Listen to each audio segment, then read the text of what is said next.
Okay, it says I'm live, so tell me whether I'm live. Let me know whether you can see me and hear me and all the rest of it. Let's have a look here. I've got a lot of stuff this time around, which is kind of more organized than I usually am.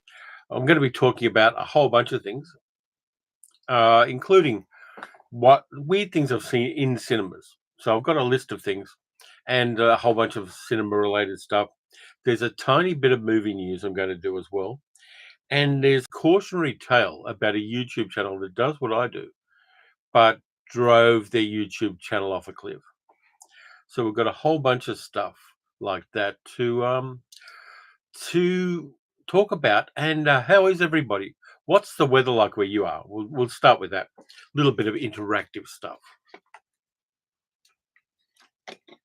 Can anybody see and hear me? Hello, Clem Fandango. Not seeing anything on the chat. Ramsar says it's West LA with 72 degrees, 22 degrees on Sunday, end of daylight saving time. Big election day coming up on Tuesday. Yep, Ramsar. Dry and a bit cold, says Dick. Evil Pixie says, hi from Morecambe, dry and warm. Terrific. I actually just been watching a YouTube channel from down the road from you, Walk on the Wild Side, which is in Blackpool. So I've been kind of grooving on that for a little bit. Boomer Doug says, hi from Adelaide. It's warm in Adelaide. People should check out Boomer Doug's channel as well because he's just started a YouTube channel. A little bit nostalgic kind of stuff. Early days for the channel, but after you watch this one, check out Boomer Doug's channel.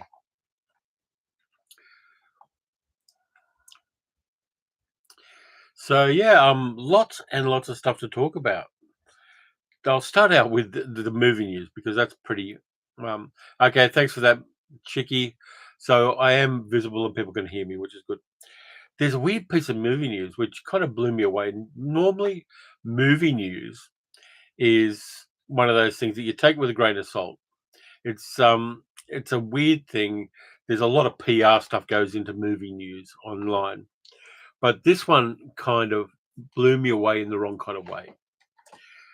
Apparently, according to the news that I got, Darren Aronofsky, the film director who did things like The Whale and Requiem for a Dream and Black Swan and The Fountain and Noah, so really well-regarded movie director, is doing Elon Musk biopic, according to A24, the movie studio that does a whole bunch of things. So Aaron Aronofsky is doing a Musk biopic based on Walter Isaacson's authorized biography of Elon Musk. Now, apart from the fact that Elon Musk is the kind of person we know him to be, a narcissistic onanist, let's say, who is as mad as a cut snake and is some, let's say, self-medicating as anything. The fact that Darren Aronofsky is doing an authorized biopic adaptation. Now, by authorized, the thing with those is authorized biographies are never the truth. They're puff pieces. They're what the person who authorizes the biography wants people to believe about them. So Aaron Aronofsky adapting an authorized biography is a weird thing. And I just want to see where that goes. Probably not going to like it, but it's an interesting thing that's happening. Yep. So I'm just checking the chat. Yeah, middle-aged geek girl's got some health problems, which she is dealing with a lot of guts. But we're going to get through it, and it's a chronic illness, but we're doing what we can to help her with that. Doug says Musk scares me. Yeah, he's got this weird thing too, where he's started a compound of a whole bunch of houses in Texas, and he's getting all of his children's mothers to live in them, so that all of his kids can live together. And he's spreading his seed widely. He's got like 11 kids, because of course the world needs more Elon Musk genes in it. But it's a weird thing. Yeah, okay, middle-aged kid girl says, like I mentioned, she's got cirrhosis of the liver, not through alcohol or anything like that. It's just fatty liver, and she's got cirrhosis. In the early stages, the numbers are good. but we're dealing with the repercussions of that, and we're going to try to do what we can to help her with it.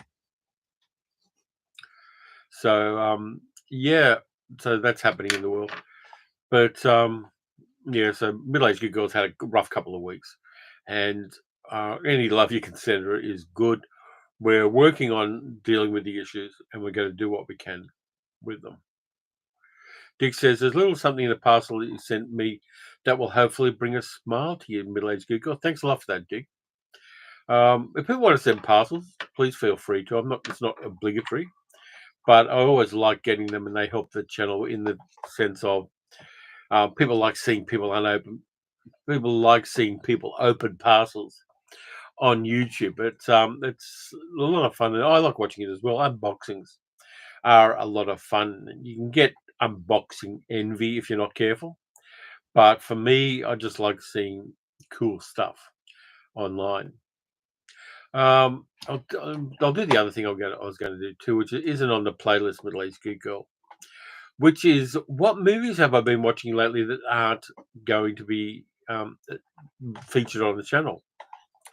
Hi, Bedden. How you doing, mate? Yes, I've been watching a whole bunch of movies that aren't really hitting.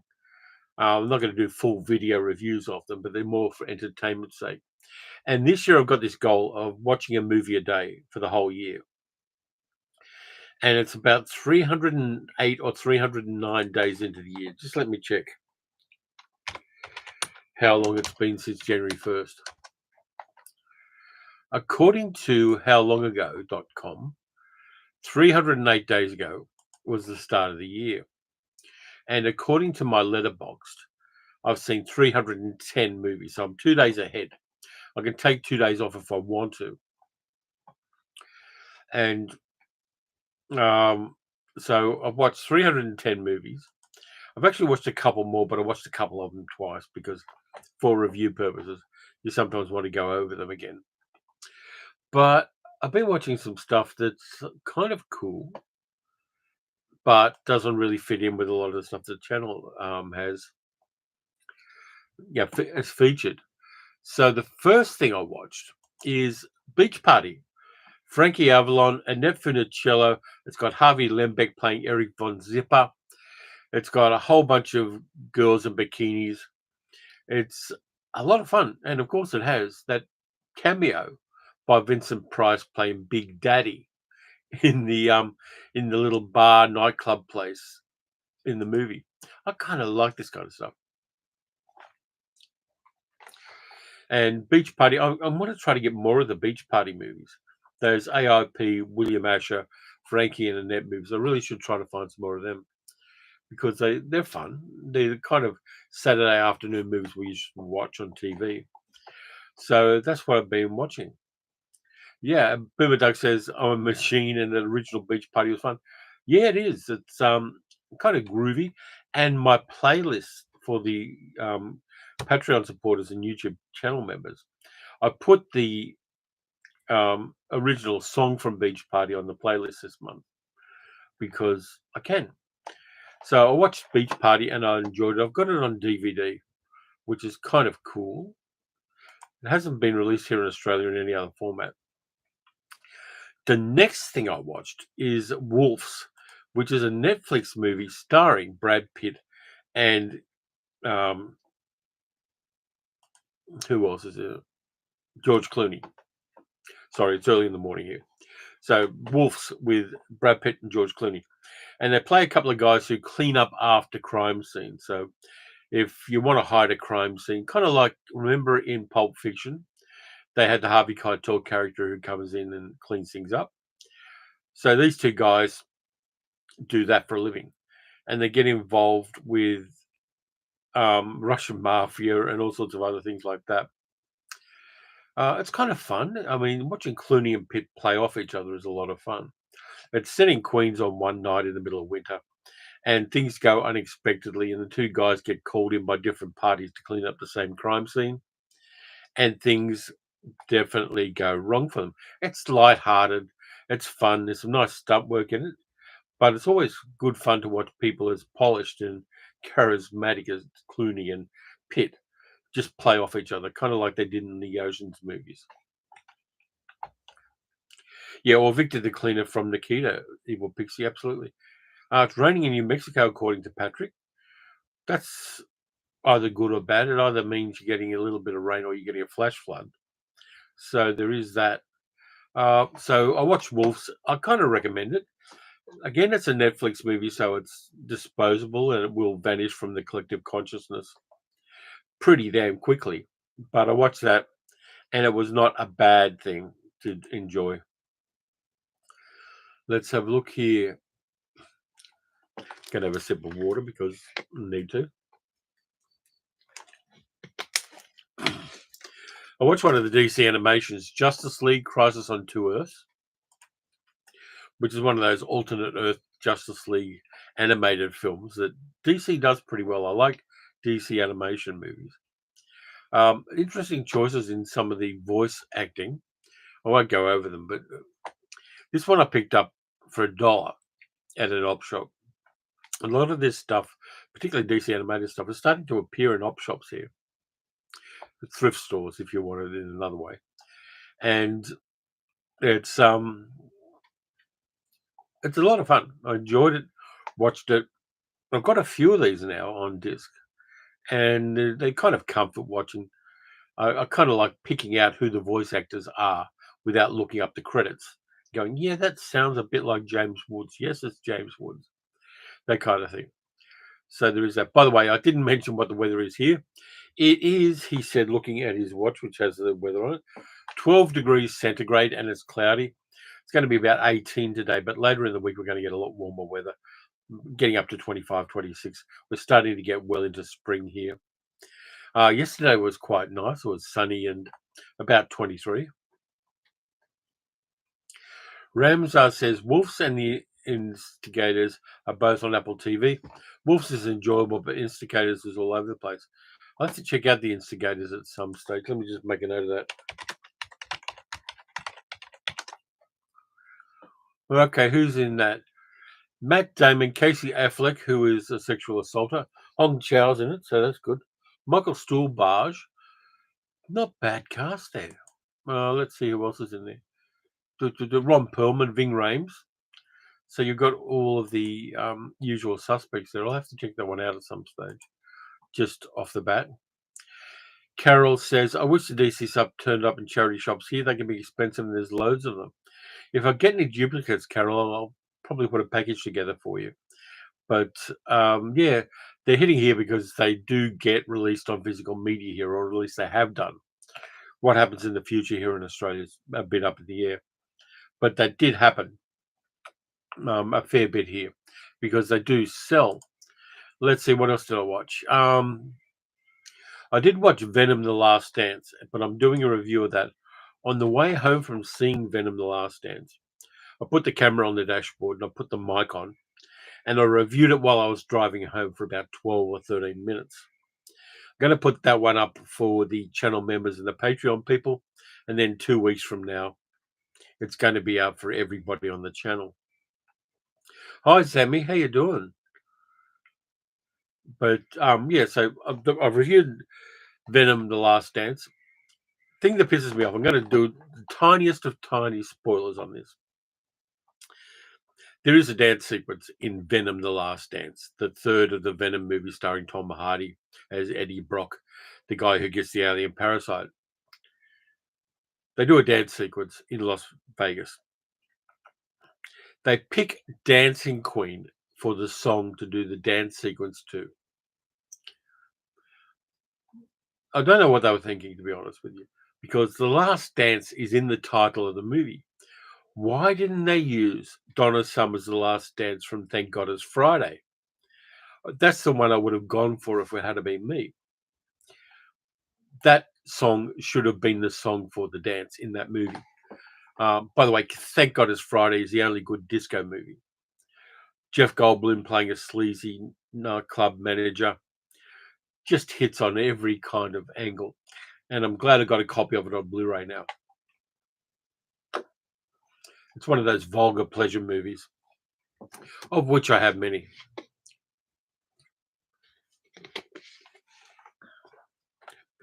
So yeah, I watched that, and that was fun.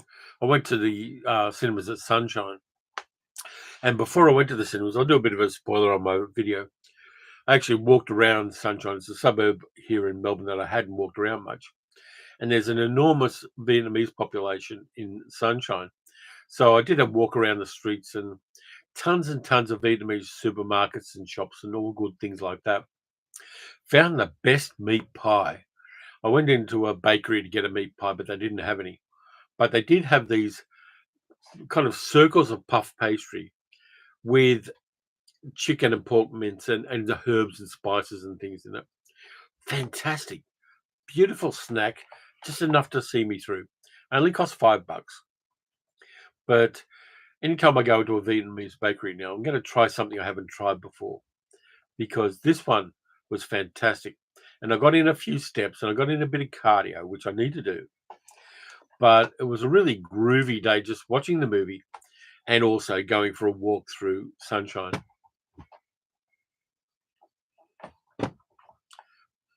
Yeah, Boomer Doug says, Frank God, his Friday rocks. It does. Zammy Adams says, my brother's best friend with Tom Hardy was the premiere of that biker film here in London. Cool. Tom Hardy is an actor that I didn't really warm to until this movie. This movie is the one where I went, yeah, I kind of like Tom Hardy. The rest of them, uh, not so much, but that one did. Carol says, could have been worse, could have been YMCA or similar. YMCA has been spoiled by the fact that Trump uses it when he does that jerking off thing. He dances to YMCA. It's totally spoiled a gay icon song. And probably for the rest of all time, it'll be associated with the mustard colored menace.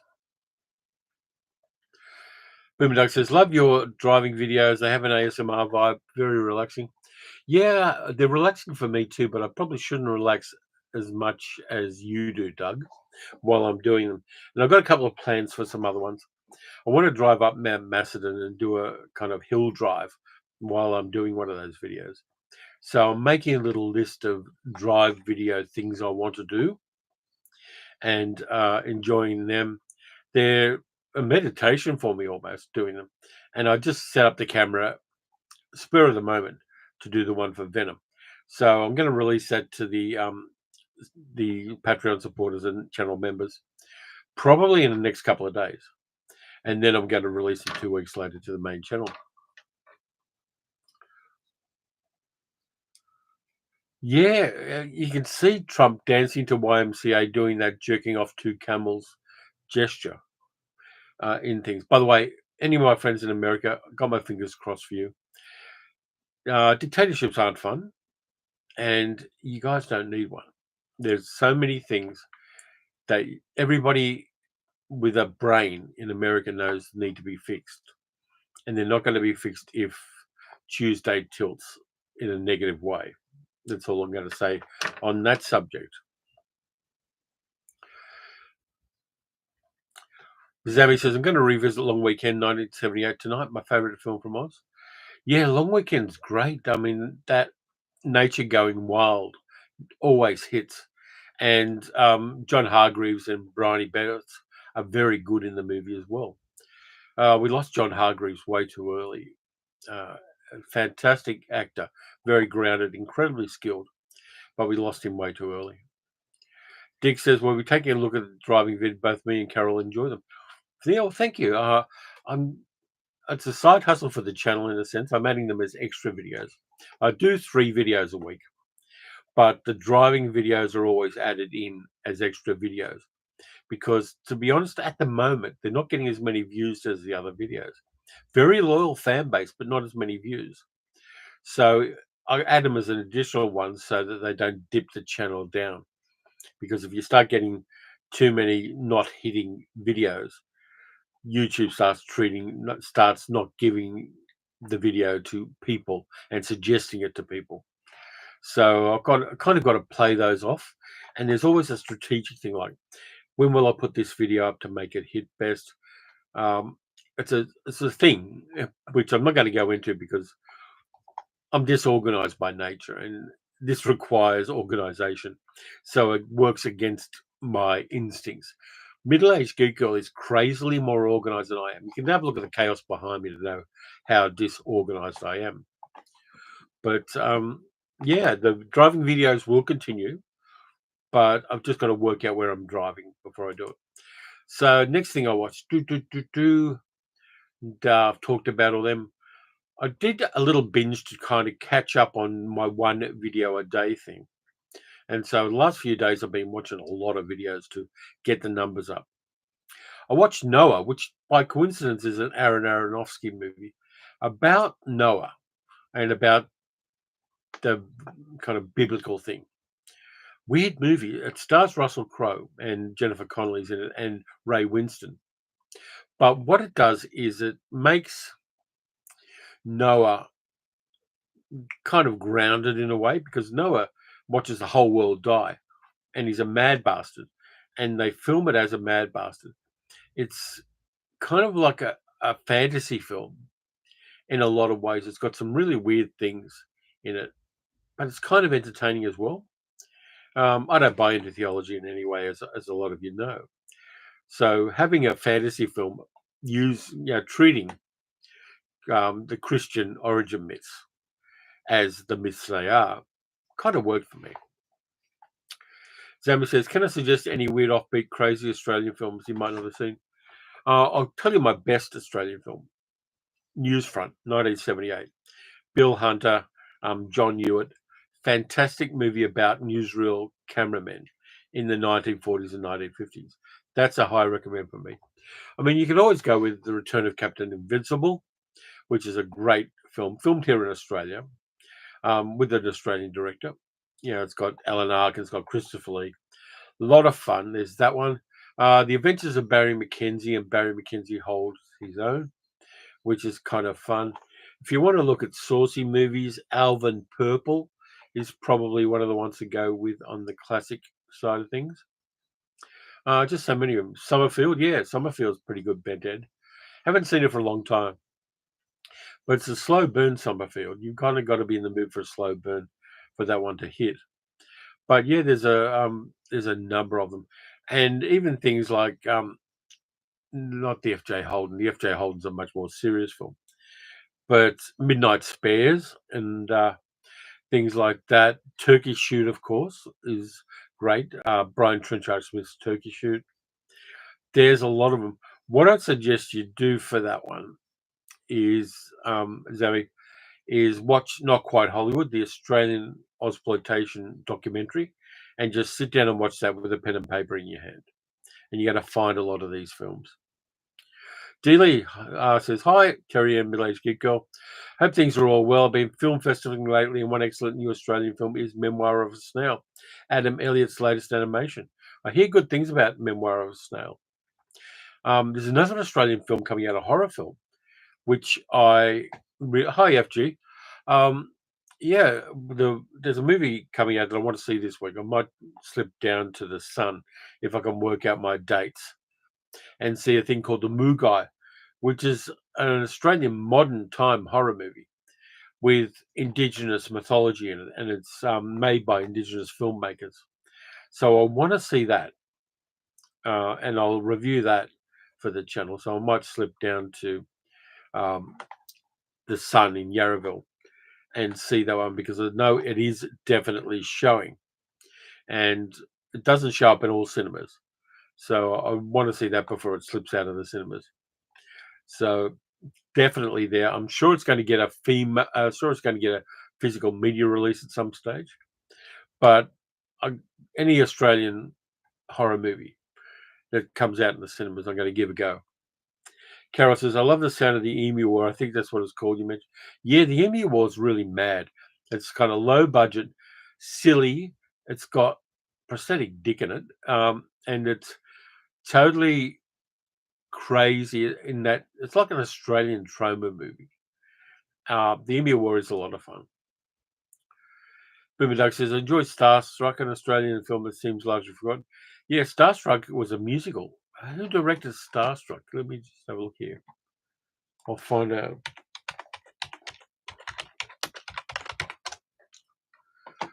(1982). Gillian Armstrong directed it. The great Gillian Armstrong directed Starstruck. It doesn't have anybody famous in it. It's from 1982, and it really hit in the box office. The budget was 270,000, and sorry, the budget was 270,000. The box office was 1.5 million, so it did well. I'll just give you a link to that. You can have a look at later, people. Yeah, Boomer Duck says Gillian Armstrong. Dick says, I have Captain Invincible Blu-ray from Severin. The only time I saw it on TV was many years ago when you taped it back in VHS days. Yeah, Captain Invincible's fun. Zami says, I watched Money Movers the other day. It was like an Australian episode of The Professionals. Yeah, Money Movers is great. Umbrella put out a Blu-ray of it about a year and a half, 2 years ago, which really worked. Carol says, Richard has been picking up a lot of these films you review sometimes before you mention them, so hopefully we'll get to see them. Yeah, I hope so too. A lot of good films are coming out on physical media these days. Ramzar says, I watched Newsfront based on your recommendation for free on Tubi. Loved it. Very interesting, informative, funny, and dramatic with actual Cinetone news footage. Yeah, they blended the Cinetone news footage with the news stuff they shot for the movie. And it works, particularly things like the Maitland floods, where they used real newsreel footage of the floods and cross-cut it with the stuff that they filmed on Narrabeen Lagoon in Sydney and just filmed there. And it's beautifully blended stuff. Newsfront is the Australian movie that people should watch, but very, very few people know about.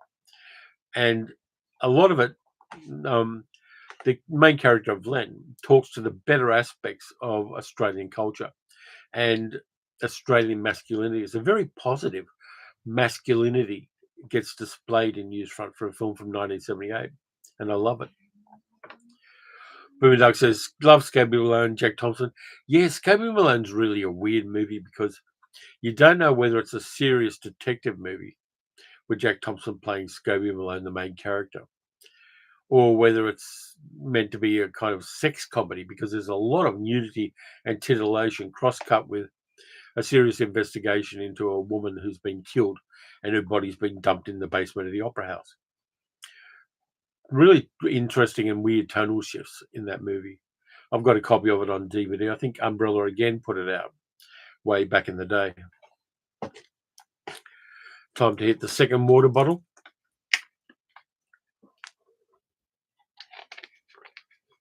I'll just go through some of the other things that I've watched. I'll get the letterbox up here. I watched Witness for the Prosecution. Billy Wilder's Witness for the Prosecution with Charles Lawton, Elsa Lanchester, Tyrone Power, Marlene Dietrich. Fantastic film. Love it a lot. Great twists and turns at the ending of it. And it's really interesting to see Lawton and Lanchester, who were married in a lavender marriage, play off against each other. The dialogue's crisp. The story is great, based on an Agatha Christie novel. Fantastic movie, Witness for the Prosecution. It was good to revisit. Dick says, indeed, I've been picking up so much stuff from the 40s and 50s, especially old English cinema stuff, for £1 each. Just having the time to view them. Yeah, absolutely. Finding the time. Yeah, Want to Kiss Me Ducky from Witness for the Prosecution. That really works. It's just a fun movie. And I've got a decent Blu-ray of it, which I picked up a while back. It's one of those movies where you got to have a copy of it because you can show it to other people if you want to. But the mystery in that and the courtroom drama really works in that film. And it's got some great character actors in the supporting cast as well. There's a ton of them, all familiar faces, all doing their stuff. Just a lot of fun to revisit that one. Let's have a look. I watched Abel Ferrara's Driller Killer, which didn't really grab me. That one's kind of street grungy 1978 movie. Big reputation, but for some reason it didn't grab me. I then watched this one, he said, having the disc right at hand. I watched Varieties out of the Teaserama Varieties thing with Betty Page in it. It's a whole bunch of 1950s strippers That was fun to watch. Lots of kind of burlesque acts, including Lily St. Cyr and things like that. You can see that from the back there. Lots of that kind of stuff. Directed by Irving Claw. It's a Kino Lorber disc. And I enjoyed that. Let's see. The singing dog in Newsfront was fun. One big comment, rabbits are public enemy number one. Yeah, we still get rabbits around here. During the Depression, they used to call rabbits underground mutton because when you couldn't get mutton to eat, people were eating rabbits. They're still around here. I mean, I can go into the paddocks not too far from my place, and there are rabbits there as well. And yeah, there's still a menace. In fact, the first rabbits in Australia were released down in Geelong, about 50 kilometres from here, because some dickhead during colonial times wanted something to hunt with his dogs. And so he got a whole bunch of rabbits in and just released them because idiot. Damien says, witnesses based on the play. She was unhappy with the short story. That's why the play works better. Yeah, absolutely. Witness for prosecution, just right from the word go. It just hits and it engages. And of course, Billy Wilder and I.L. Diamond did the script. And Lawton and Lanchester playing off each other was just chef's kiss. Wonderful. Evil Pixie 96 says, you have me at Betty. But yeah, I haven't watched Teaserama again yet, but I have watched Varieties. And they actually fixed up the video. So the video on these looks crisp as hell. And it's really a fantastic little artifact of 70 years ago. Let's see what else I've watched. I watched The Spider and the Fly, a movie from 1949, English drama, which stars Eric Portman and Guy Rolfe. And it's set in France during the beginning of World War One. And it's about a cop played by Eric Portman and a thief played by Guy Rolfe who go against each other. The cop knows the thief did it. The thief's always got impeccable alibis. And they go into a love triangle with a young woman. And it has a really interesting ending. The Spider and the Fly is a fantastic hidden gem. In fact, I may well do it for a video for the channel. I don't know whether I will 100% or not, but I do want to do it at some stage. So I watched that, and I recommend it if you can find a copy of The Spider and the Fly. It's going to be an engaging and interesting film. And the other thing I watched was a dollar buy that I got at an op shop, McKenna's Gold, with Gregory Peck and Omar Sharif. This thing's got a crazy big cast, much bigger than the story can carry. I mean, let's have a look here. Who's in here? Telly Savalas. I mean, it's got Gregory Peck, Omar Sharif for a start. Telly Savalas is in there. Julie Newmar, Camilla Sparv, Keenan Wynn, Ted Cassidy, Lee J. Cobb, Raymond Massey, Burgess Meredith, Anthony Quayle, Edward G. Robinson, and Eli Wallach. But this one, it's an overpuffed movie about a search for a valley full of gold in the American desert during the cowboy times. Totally over the top. It's kind of like a lost world story in a way. But it's too long, too many characters in it. And even though it does look good in widescreen, it's a failed Western because, yeah, the characters are all a little bit generic. I mean, you've got Omar Sharif, an Egyptian actor, playing a kind of Mexican bandit. Weird casting. Yeah, I'm not sure I'll watch that one again. It's written by J. Lee Thompson. Yeah, the Penguin and Catwoman are in McKenna's Gold. Absolutely. It's, the Turkey Buzzard song, sung by Jose Feliciano. Really, McKenna's Gold is a weird Western. Must have cost a fortune, but I know it didn't make that. And it's got some other bits. There was a Playboy pictorial about it, showing off Julie Newmar's assets. Really a weird film. I should try to find it because I've got an archive of PDF copies of a lot of Playboy. So I should try to find the pictorial at some stage. But I watched that, and be honest with you, The last third of the movie I watched at 2 times speed because there wasn't enough happening to watch it at 1 time speed. Carol says, "Gets cut to pieces when they show it now." Okay, that's weird that they do that. But, yeah, I got that for $1, so it's not a big loss should I decide to pass it on. I have so many better westerns to watch. So that's what I've been watching. Let's have a look here. Yeah, I've got some movie stories, things that happened to me in the cinema over the years. Doug says, "Isn't McKenna's gold the reason Eartha Kitt filled in as Catwoman as Newmar was filming this?" Probably, yeah. And Ramsar says, "Our AMC cinemas showed old movies along with new releases. I watched The Fall from 2008, which is one of the most visually stunning movies ever made. Audience clapped their appreciation at the end of it." Cool. Carol says, "What's my favourite Western?" I kind of like Gunfight at the OK Corral, the John Sturges one with Burt Lancaster and Kirk Douglas. But probably it'll be one of the renowned Westerns with Randolph Scott, the Bob Baedeker did. Probably Tall T or Seven Men from Now. Of all of the 5 or 6 renowned Westerns, Seven Men from Now is terrific. Richard Boone's in it as well. It's kind of like the distilled essence of a Western. Like when you make a roast and you get the au jus and all the flavors intensified into that au jus you make with the roast. The Bud Baedeker Randolph Scott Westerns are the au jus of Westerns, the distilled essence of Westerns, and they're fantastic. Boomer Doug says, "High noon for me." Yeah, that's valid. McKenna's Goal was on TV again this afternoon, says Dick. They always cut the scenes with the flashing at the mountain, probably due to epilepsy. Yeah, I could see that. Yeah. But the version I've got on the DVD still has that. But that flashing is, even for somebody who isn't an epileptic, it still is kind of a bit like that.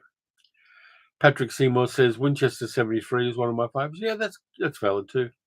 There's so many choices with westerns, and it's a genre that we don't get much anymore, apart from all of those weird ones that Kevin Costner keeps doing.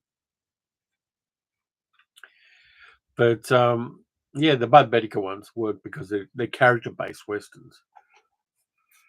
Bruno Turning Bright says Butch Cassidy. Yeah, that works too. Script by William Goldman, so you can't lose with that. So anyway, movies, things that things that happen to me in cinemas. There's a lot of weird things that happen to me in cinemas. Before I get to that, I'll talk to a few videos ago. I talked about the Gerard Depardieu Cyrano de Bergerac, which I picked up a copy of. And it's a valid adaptation of it. D. Lee says High Plains Drifter, a gothic supernatural western. Yeah, that works. But yeah, so Cyrano de Bergerac. My favorite version of Cyrano de Bergerac is the Jose Ferrer one from 1950. He got an Oscar for playing Cyrano in that. A lot of people forget that. And I've got a good relationship with Cyrano de Bergerac because when I was like 12, it was on TV at lunchtime. I looked at the TV guide because we used to look at TV guides back in the day. And Cyrano de Bergerac was going to be on at 12. And my mate Spud, who lived across the suburb from me, was going to be home from school for I don't know what reason, but he was. So I decided to wag school and dodge school for the day and go to Spud's place so we could watch Cyrano de Bergerac together. And it was early December, many, many years ago.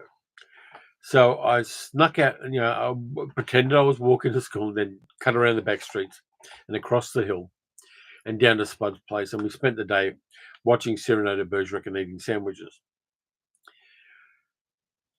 Enjoyed the film a lot, loved it for that. But the thing they had at school was you had to bring a note from your parents if you took a day off. And it was early December, so I kept putting them off with this note from my father. because I would not have got one. The guy was a brutal, sadistic bastard. And I kept them going and I kept putting them off and putting them off until the end of school as Christmas holidays started. And I got away with it.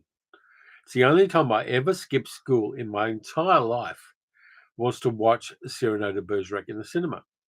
So I wagged school and got away with it and saw a cool movie. Beautiful dialogue, fantastic sword fighting. Marla Powers as Roxanne. Terrific stuff.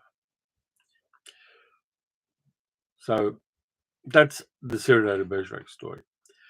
Boomer Doug says, Ride the High Country was a lovely farewell to Randolph Scott and John McCrae. Yeah, it was. Grim Prairie Tale says, Dick, a horror western with James Earl Jones. And Boomer Doug says, Wagging School Memories. Yeah, only time I ever did it. Because had I wagged school and had my father been told, I would have copped a beating. So I didn't do it very much.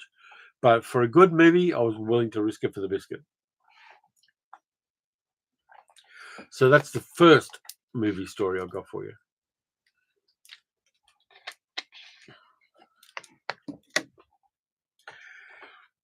I'll save that one for last. Yeah, I went to the Spider-Man TV things they had in the 70s with Nicholas Hammond playing Spider-Man. There was a short-lived TV series in the 1970s where Marvel gave somebody rights to do a TV series starring Spider-Man. They turned them into movies here in Australia to try to cash in. And there was a Spider-Man movie that turned up in the cinemas at the Hoyt Cinemas in Sydney, up on George Street. And so I went to see that. And, I'm kind of interested. Anything with science fiction or superheroes hit for me. So I went to Sydney and I started watching the movie. And we get to about 3/4 way through the movie where there's a climax. And, I wanted to find out what happened because this is before VHS tapes. Middle-aged geek girl, I think there's a cat that wants to come in. Could you help out, please? And so I'm watching this Spider-Man movie. 3/4 of the way through the film, the lights come up and the ushers come into the cinema and they say, there's been a bomb threat on the cinema complex. Everybody's going to have to leave and stand outside and we can't continue the movie because there's been a bomb threat. And so, this has never happened before. So, go out and I'll wait outside. And they clear the place and the bomb threat gets done. But they don't continue the movie because they've got to watch the next session. So I never got to see the end of the film until years and years later. It wasn't particularly good. It wasn't like a climax like Citizen Kane where I didn't know what Rosebud was. But it cheesed me off. And in those days, somebody could call through a bomb threat and be taken seriously because this was around a time when there was a genuine bombing on George Street about a couple of months before where some guys put a bomb in a garbage truck and a guy was killed when the garbage truck went off outside the Hilton Hotel. So people were taking bomb threats very seriously. But for some reason, some dickhead decided that he wanted to disrupt my cinema viewing by calling in a bomb threat. Evil Pixie 96 says, I can't pick one Western. Depends on what mood I'm in, from Angel and the Bad Man through They Call Me Trinity. Love them all. Yep, that works. I saw the Trinity movies in cinemas when I was a kid. We watched them on Saturday matinees. They put them all through our cinema. Dick says, the TV Spider-Man pilot was released here in the UK as a cinema feature. It was the first film I ever saw in the cinema back in 1979. Yeah, that was probably the one, Dick. It was either that or the second one because two of them got released here as movies. Bit of a rip-off, but same thing happened with The Man from U.N.C.L.E., where a lot of the Man from U.N.C.L.E. TV double episodes got turned into movies with a bit of extra footage filmed. That happened to us here a lot. David White was J. Jonah Jameson's FG. Yeah, he was. David White's a good dramatic actor too, even though he did play Larry Tate in Bewitched for a long time. If you look at things like Sweet Smell of Success, good character actor. He was in that. So yeah, so that's the second story, is a Spider-Man story, where bomb threats were very serious in the 1970s here in Sydney. Bennett said, when I saw Caligula in the Barclay in Sydney, a protester threw a can of red paint at the screen. Yeah, that was a little ill-considered, wasn't it? At least they paid for the ticket, I suppose. But yeah, that's weird. Taking a movie like Caligula that seriously. Yeah, odd. Let's see, I got a couple more stories. I did go to see Rambo 3 in the cinemas in Sydney, in Pitt Street, some cinema. I forget which one. I'd seen the first one. I'd seen First Blood when I was living in Dubbo in the middle of New South Wales with a mate. Got back to Sydney, saw Rambo 3, thought I'd watch it. At that time, I was watching anything in cinemas. I just go after work if I was working, or if I was unemployed, I'd wait till the dole check came in, and I'd go and watch movies for a day. Watching Rambo 3, so I was sitting two-thirds back. The cinema's almost empty, apart from an enormous guy sitting dead center about 3 rows from the front. And yeah, like I'm talking about gargantuan-sized guy. Even though the cinema did have a tilted seating, his head was almost on the screen. So sit down and start watching Rambo 3, which is not a good movie. It's just got a lot of blowing up and a lot of Sylvester Stallone emoting. And right from the start of the movie, this guy's narrating the movie. He's going, "Good on you, Sylvester, kill that fucker." And he's doing this all through the film. And you've got this kind of meta-narrative to Rambo 3, with this guy shouting at the screen all the way through the movie in an amusing way. It wasn't disruptive, because what's there to disrupt? A whole bunch of guys shooting arrows into other guys and they explode. A lot of that kind of stuff. But the weird thing is that because I had this commentary track going on while I was watching Rambo 3, it made the movie more amusing than it would have been otherwise. So I kind of leant back and enjoyed this guy shouting at the screen and being enthusiastic about Sylvester Stallone blowing up a bunch of dummies. Ramzar said, "Watch Caligula the Ultimate Cut, and it's pretty good and so different from the original with porno scene." Yeah, I've got the big box set that I got from Umbrella, and I'm looking for, was it Umbrella or Imprint? I'm trying to remember. Might be Umbrella. It is Umbrella because I put it in the Umbrella shelf. So I've got to sit down and watch that at some stage. D. Lee says, Cyrano de Bergerac was real, by the way. He wrote an early science fiction novel. His nose was normal size. Yeah, he wasn't from Bergerac and he was probably gay. But he did beat up a big gang of men in the sword fight solo. Yeah, but this is based on, of course, the Rostam play, which is great. It's just epic and fantastic. I just love the Cyrano version with Jose Ferrer. The dialogue rolls, even though it's done on a crazy small budget, it just lands for me. So let's see, other cinema stories. I've got 2 more for you. Do you want more cinema stories? Let me know in the chat. By the way, super chats are available there, that little arrow thing up on the top, if people are interested. Let's have a look here. I've done that. Dick says, go for it, so I'm going for it. I saw Plan 9 from Outer Space and Robot Monster at a midnight session at the Valhalla Cinema in Sydney, in Glebe. I lived like 2 blocks away from an Encore cinema, which was fantastic, even though it was uphill. So, midnight session, it's kind of a wet and rainy night. So we go up to the Valhalla, me and my then wife.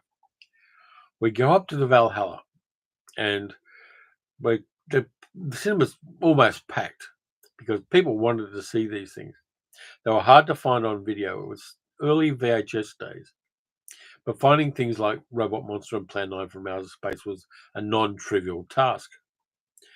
So we go in and people are packing the cinema out. And some guy comes in and sits one row back, dead center from the screen, and threw up about a garbage bin full of puke in the front of the cinema. Totally, bleh, and it was smelly. So the ushers come in and they mop things up. Everybody gets out and stands in the lobby, which wasn't big at the Valhalla. So we're all crowded in the lobby, and while they mop up this guy's copious drunken vomit. So the movie starts late, and we all come in, and we spent the whole movie with a semicircle of empty seats around where this guy had sat, and the smell of puke pervading the whole cinema while we were watching Plan 9 from Outer Space and Robot Monster. And these movies stink. They're bad movies. So the ambience enhanced the movie viewing experience. Even though the smell was a little bit hard, your nose gets used to pretty much any smell after a while. And people watched it, and people were standing at the back of the cinema rather than taking their seats in this semicircle of empty seats around this toxic spill that this guy did at the cinema.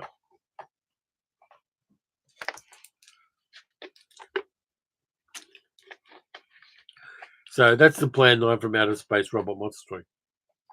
The Valhalla is no longer a cinema. It's got turned into offices, which tells you everything wrong with real estate taking over a city the way it has with Sydney.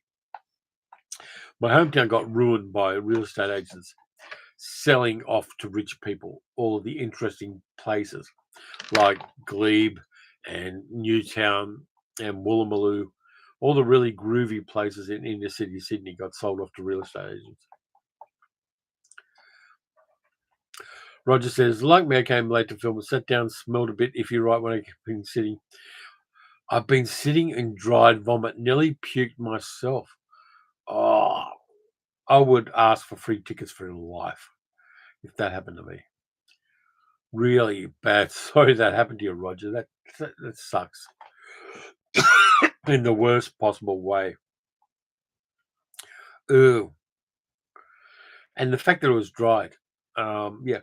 The only thing I'm finding like that is I've got this thing where I reach down the side of cinema seats and there's like fossilized popcorn in them. Doesn't matter which cinema you go to.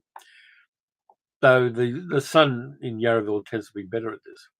There's always popcorn jammed down the sides of the seats for some reason. They're not cleaning them often enough.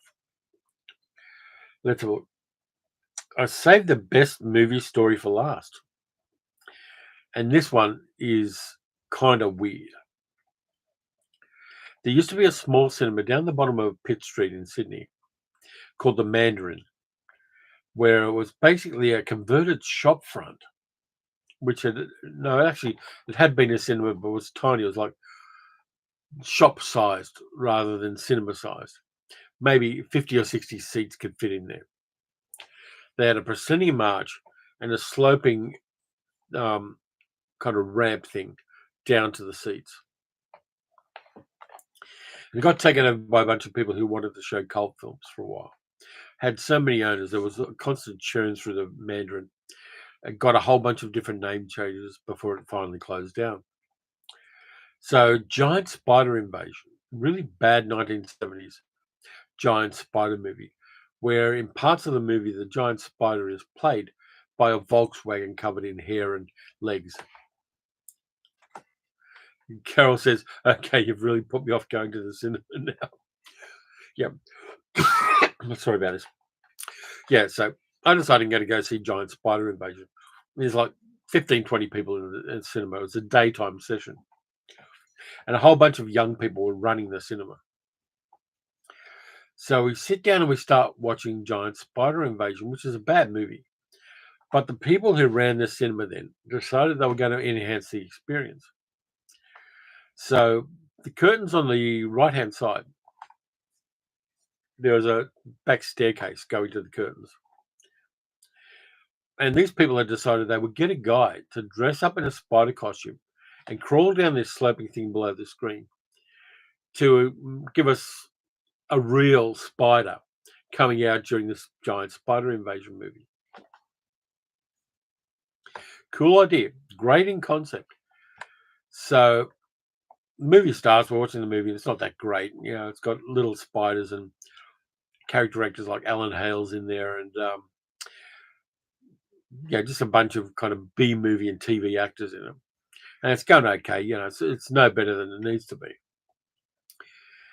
And then this guy in a spider costume with extra legs attached to his ribcage crawls out across this sloping thing in front of the screen.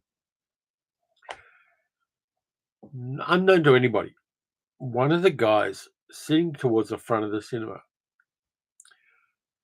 had self-medicated, not on alcohol.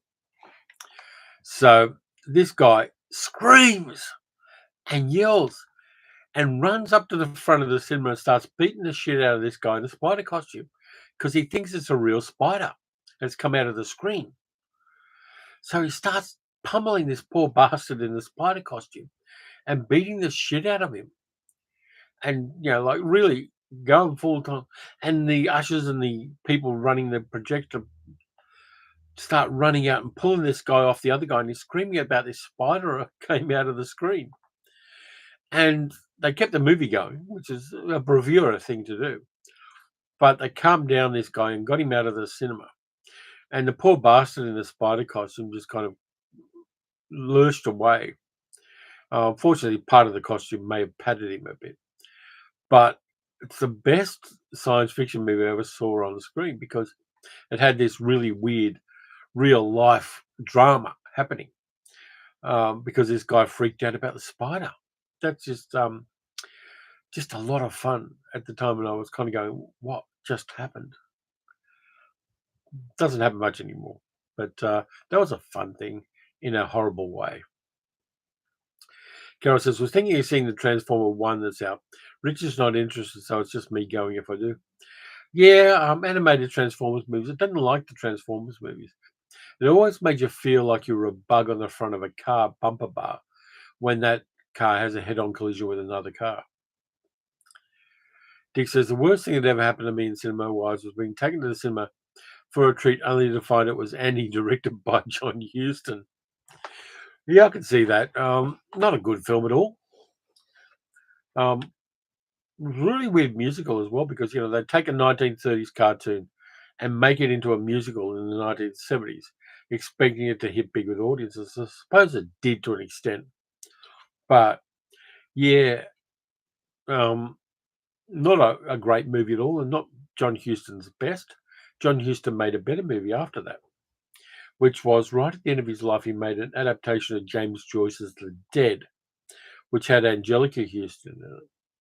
And that's a fantastic piece of cinema. If you can find The Dead, directed by John Huston, it's a fantastic piece of cinema. And it really nails the tone and all of the good things about James Joyce's short story. Really fantastic film. I should try to find a copy of it on physical media because it is something incredibly special, that one. Damien says, when I was living in New Zealand when I was 12, went to see Dad's Army. Two brothers I used to know came toward me. I was near the balcony and threw me off. I landed feet first on the seat. Weird. Shit. New Zealand cinemas are hardcore, Damien. Our balconies were so high that if they did that, you would end up splattered on the seats, kind of like in movies. Carol says, worst for me was going to see rescuers in winter and their heating was still broken. Sat in my coat, gloves, etc., still freezing. Yeah, I suppose that's the peril where you live.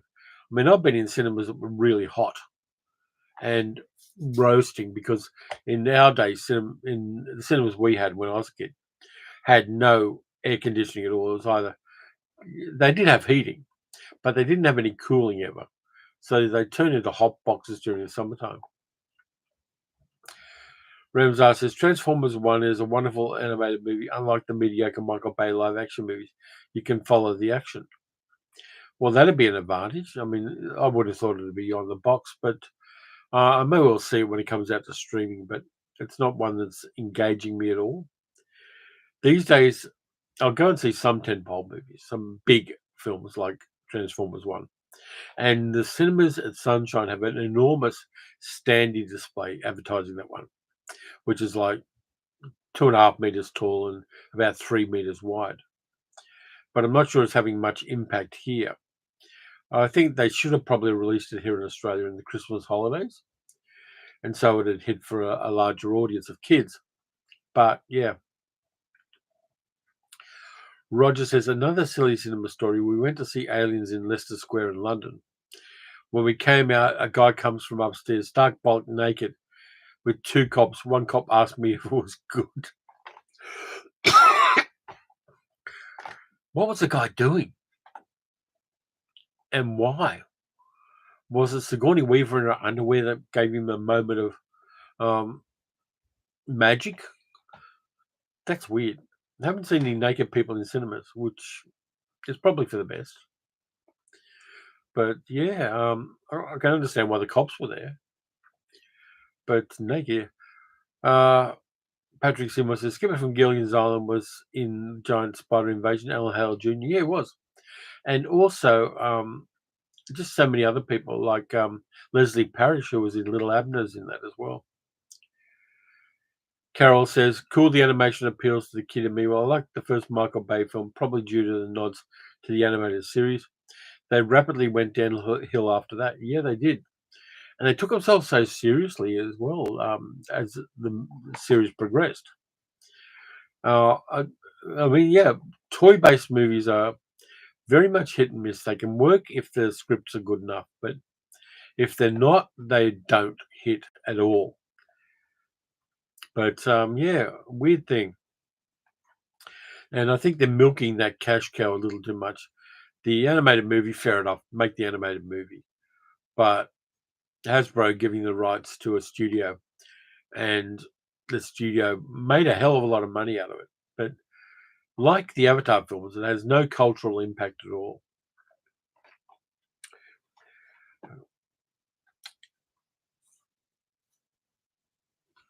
Sorry, I'm just going to have a drink, and then I'll talk about something totally different. Had this weird experience this week. I follow a whole bunch of different YouTubers who do what I do. They review movies. I'm trying to keep it diverse and just watching what other people do, but not emulating them. But movies that I wouldn't normally see, just kind of you know seeing what other people. Sometimes smaller YouTubers than me, sometimes bigger the YouTubers than me. It's not really relevant to what I'm trying to do. I do it for entertainment. Also do to find out about some movies I might not otherwise see. I'm not going to mention the channel, but I'm going to mention how it's a cautionary tale. There was a channel based in America that this guy does, and he previously covered blaxploitation movies, a whole bunch of cinema that I'm interested in. And he got to the stage where he was a member of a Film Critics Association where he lived, which is the golden ticket. It's Willy Wonka's golden ticket for movie reviewers. I've got the Australian Film Critics Association card, and that lets me go and see movies without being charged in some cinemas. It's a privilege I never take for granted. I always review the movies that I see. I'm not just sponging off it. And he got the same thing where he lives. So he's got this Film Critics Association card. And he goes and sees a movie which has only just come out, a Spanish language film that's just come out, directed by Jacques Audiard, and it's called Emilia Perez. And it's about, I'll read you the blurb off IMDb. In Mexico, a lawyer receives an unexpected offer to help a feared cartel boss retire from his business and disappear forever by becoming the woman he always dreamed of being. So it's basically a trans gangster movie set in the Mexican cartels. So this guy reviews the movie for his channel and didn't like it at all. And he starts spouting out this enormously transphobic stuff about how can you be attracted to women if you get your dick cut off and shit like that, and starts using a whole bunch of slurs. And misnames the character, which was played by a trans actress called, he said, looking it up on IMDb again, um, Carla Sofia Gascon plays the mob boss, and she is a trans woman. So he does this enormously transphobic, out of total ignorance and kind of smug masculinity, does this transphobic review of this movie that he didn't like. And the Critics Association tells him to take the video down. He does, he re-edits it, puts it back up again. And they removed him from the Critics Association. So his card's no longer valid. And he can't get into movies at no extra charge. And then he puts up a video complaining about this and telling him to kiss his ass and things like that, and using homophobic slurs in this follow-up video, and kind of like shits in his own nest. And I sent him a comment saying, listen, you really need to talk to some trans people or watch some videos by trans people and learn a bit more, because you're obviously confused about this and you don't know when you're being insulting and dismissive and horrible. Didn't respond well to that. But the thing about this is it reminded me of the privilege I've got by being a film critic, where I get to see movies before other people sometimes. I get to see movies at no charge to myself. And the obligations I have to the Film Association and to the people who make the movies and to the cinema owners and things like that is that I'm an honest dealer and I'm a reasonable person. So if I don't like a movie, I'll criticize a movie and take it apart. There's no obligation on me to puff the movie up. And the thing that this reminded me of was that obligation. First, I've got the privilege of seeing movies without paying for them. Yes, I've got to pay transport to get there, but I have to do that anyway. But I'm really aware of that privilege, and the obligation that comes with it is to post about the movie and to review the movie in an honest way, and to not besmirch the reputation of the Australian Film Critics Association, which is a tiny organisation run by people who aren't rich. They're run by people who scramble around and get movie reviews and don't get paid a lot of money for it, and are doing it for love of cinema. And so it was kind of a reminder for me and a cautionary tale of, if you're not going to appreciate a movie like that on its merits or not merits, don't review it. Don't go to see it. If it's a movie that you'd go to see by accident and it's not your kind of thing, you can stay on your channel that it's not your kind of thing and not review it. But there are just so many ways that this review surprised me. And I think that as an ally, I cringed a lot. I tried to give the guy feedback, it didn't work. But the cautionary tale is that I've got obligations to you as an audience and to subscribers and patrons and things like that, to the people who make the movie, the people who show the movie, to the Film Critics Association, to be an honest dealer and an upstanding person when I'm reviewing movies. So I'm kind of glad I watched that review, horrible though it was, because it reminded me of my privilege and obligations. And I'm really comfortable with that. And it shows that it's so easy, if people are in their own little bubble, to go crazily off track and to be monstrously horrible and never know they're being monstrously horrible. So that's the story. Ramsay says, what's the best adaptation of The Talented Mr. Ripley? There is the one with Alain Delon that I want to see. I haven't seen that. The first DVD I ever got was The Talented Mr. Ripley, the version with Matt Damon and Jude Law in it. So I kind of like that one. I haven't seen the new one that's done as a streaming series yet, but I hear good things about it. But I want to see more different Tom Ripley stories, because there are a number of them that Patricia Highsmith made. But I like the version with Matt Damon and Jude Law. Beautifully shot. It kind of plays on that emptiness of Matt Damon as an actor. But yeah, that would be mine. Is this still streaming? Because I'm not getting anything on chat. I'll probably get a whole bunch coming up at once because of the way this works. But yeah, Dick says the thought of milking a transformer gives me a picture in my head that's totally wrong. Sorry about that, Dick. Didn't mean to put stuff in your head. Middle-aged kid girl says I can still hear and see you. Thanks for that, Carol. Appreciate that. And my phone just went off. And Richard just sent me a picture of them watching things. It's so interactive. But yeah, sorry to give you the bummer about that review, but that stuff happens. Roxy was even watching Terry Talks Movies tonight. So Richard and Carol's cat is watching me. Hi, Roxy. Yeah, Noel Clooney says, yeah, thumbs up as well. So what have you guys been watching? We'll do that for a little bit because I've run out of my playlist of things to talk about because I spoke too fast. Middle-aged good girl says, we are all intently listening to your story. Ah, you're a sweetie. I'll take you out for brunch after we finish this. We'll go down to the beach and have a coffee maybe. But yeah, so that happened. I did get a haul. I've got a tiny haul that I picked up from op shops. Middle-aged geek girl and I went to a country town called Kyneton, which is about 100 kilometres away. We needed a breathing space, and so we went and I picked up a few movies. Ramazar says, problem with many movie critics is that they infuse too much into their personal biases and agendas into their reviews.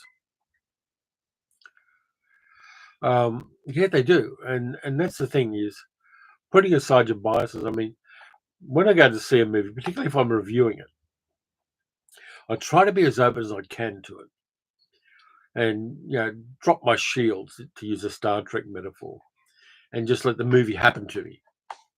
Not passively watching it, not just like turning off my brain or anything like that, but analyzing, but being open to what the movie's putting out. I mean, there are movies I see which have scenes of gay affection, which is not my bag, but I'm open to people being nice to each other in a movie and that kind of thing. But you've got to be open and you've got to put aside your biases. Later on, you can analyze and go, yeah, that didn't hit. That really was a bit nasty and a bit horrible. It is like my mind to your mind kind of stuff when you review movies. And if you can't do that, you might be doing the wrong thing. Cultural biases I try to put aside when I'm watching films that aren't English language. All of that kind of stuff. There's a skill and a headspace you've got to go into to review movies. And too few people appreciate that when they're doing it. Middle-aged geek says, what's the goal thing at the top of the chat? That's how many super chats I want to get where people give me pennies and I dance. Ben Ed said, caught up with Late Night with the Devil, Bitter Moon and Arsenic and Old Lace. Late Night with the Devil I love. I got the umbrella edition of it. Bitter Moon, yeah. Arsenic and Old Lace. I'm going to have to revisit that because it's a lot of fun. I'll watch the one with Cary Grant, I think. Roger says, another silly cinema moment. My local flea pit was so run down. I went for an ice cream and the girl said, sorry, I only got a half a bag of frozen peas. Marrow fat on a stick anyway. What? Yeah, the best. I remember I went to Chinatown cinemas in Melbourne, and all of the snacks at the concession stand were Chinese, so I could get like Chinese beef jerky with lots of spices on it, and other cool things like that that I hadn't tried before.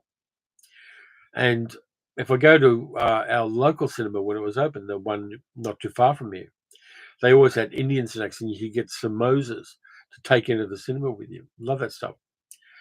Robert says chat was not uploading for a while. Okay. And middle-aged good girls got Luna happening.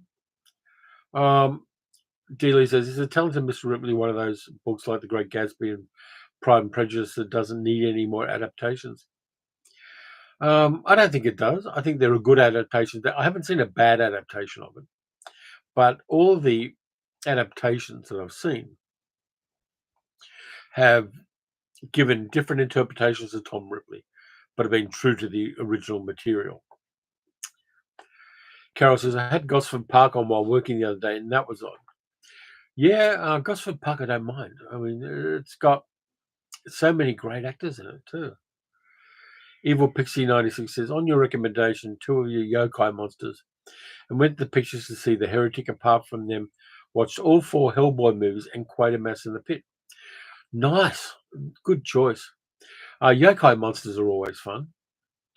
The Heretic, I'm looking forward to. It hasn't come to the cinemas here yet, but Hugh Grant's got this like mid-career resurgence as a character actor that I'm there for, and I want to see it. It's an A24 film, but I want to see where it goes. I don't want spoilers for The Heretic, but I want to see where it goes, and I want to see it. Robert says, I watched Enter the Dragon last night. First time I've seen it since 73. I was 12. Awesome movie. Yeah. I've got the 4K of Enter the Dragon. And I've had it on every medium. I mean, I had the cassette of the soundtrack. I had the vinyl at one stage. I had VHS. I had DVD. I had Blu-ray. And now I've got 4K. Enter the Dragon just kicks ass all the way along. I mean, I'm one of the few people who went to see Bruce Lee movies before he died. Love that stuff. Peter says, I saw the original Japanese Gojira for the first time ever last night on the big screen. Outstanding restoration. Now looking forward to the new Nosferatu. Yeah, I'm looking forward to the new Nosferatu as well. Want to see where they take it. Ramsar said, I watched Purple Noon with Alain Delon and found it a better movie adaptation than The Talent of Mr. Ripley. The best is Ripley, the miniseries, which is wonderfully shot in black and white. I do want to see Purple Noon, and I want to see Ripley. But, yeah, I don't think we need any more adaptations of The Talent of Mr. Ripley. Other Tom Ripley stories, yeah, I'm there for. But we don't need it. Roger says, watch Night of the Demon 1957, as always on Halloween, and 2011's Fright Night with Roddy McDowall. Yeah. Preferred the original with Roddy McDowall. Yeah, Fright Night's fun. Night of the Demon I love. Got to get the extended version. There's an English version and an American version. But Noel McGuinness playing Carswell, just one of my favourite movie roles ever. Ian says, I saw the finished movie Paha Ma, Frozen Land recently and enjoyed it. Cool. Carol says, had the Kenneth Branagh Poirot films on recently. First two were okay. The third one was difficult to follow. Beautiful looking first, though. Yeah, I don't mind them. I really like them. I saw the first one, Murder on the Orient Express, in a weird moment in Australian history because we were in Tasmania, in Hobart, way down at the bottom of Australia on a little weird island. And I walked up this enormous hill, like 3 kilometre long hill, up to North Hobart to see the Murder on the Orient Express. And that was the day when we had our plebiscite about marriage equality. And the results came in while I was waiting to see the movie. And so I looked at my phone and they found out that marriage equality happened in Australia just before I went to see Murder on the Orient Express. So it was a really interesting November day when I saw it.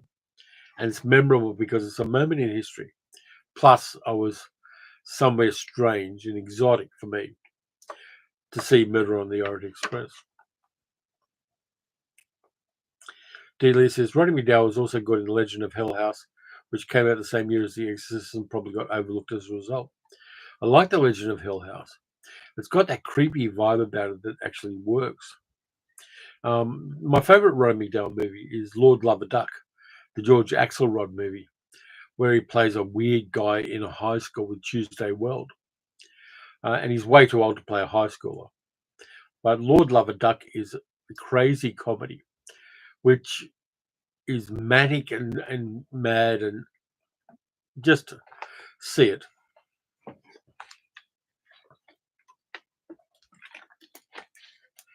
Carol says, they're very clever films. I do enjoy watching Poirot figure it all out. Also love the TV series from the 90s. Yeah, I do like Branagh Poirot. I think it's nuanced and gives the character more depth than a lot of the other adaptations did. D. Lee says, Mollywog. Yep, absolutely. Lord Love a Duck is just over the top mad. I've got the Kino Lorber, I think it is, copy of it on Blu-ray. But yeah, so let's see what else I've got for you. I'm just going to look at Ian's picture of his cat watching me. Ah, isn't she a sweetie? Cool. Watching me on the phone. Damien says, caught up a late night with the devil. It's an interesting film. The Mountain with Spencer Tracy. Yep, and Robert Wagner. Great Gatsby with Alan Ladd. Kismet. Japanese film Happy Flight. Damnation Alley and Testament. That's a wide range of films. Late Night with the Devil I saw with my nephew Billy. We went and saw it at the Sun. He's coming back to visit us again in January. So I've got to work out what good films there are in January that I can inflict upon Billy, my nephew.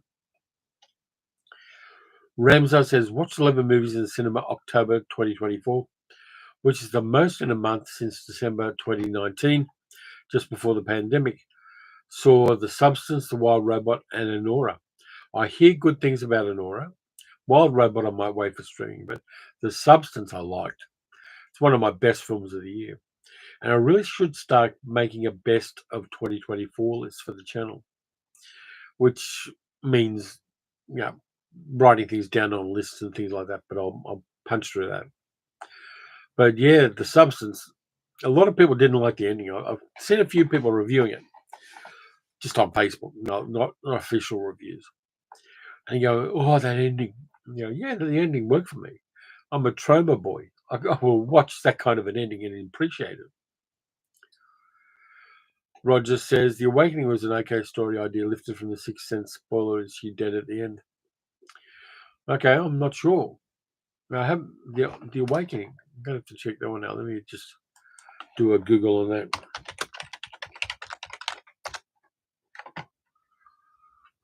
2011, The Awakening. Let's see. Rebecca Hall as a writer. Blah, blah, blah.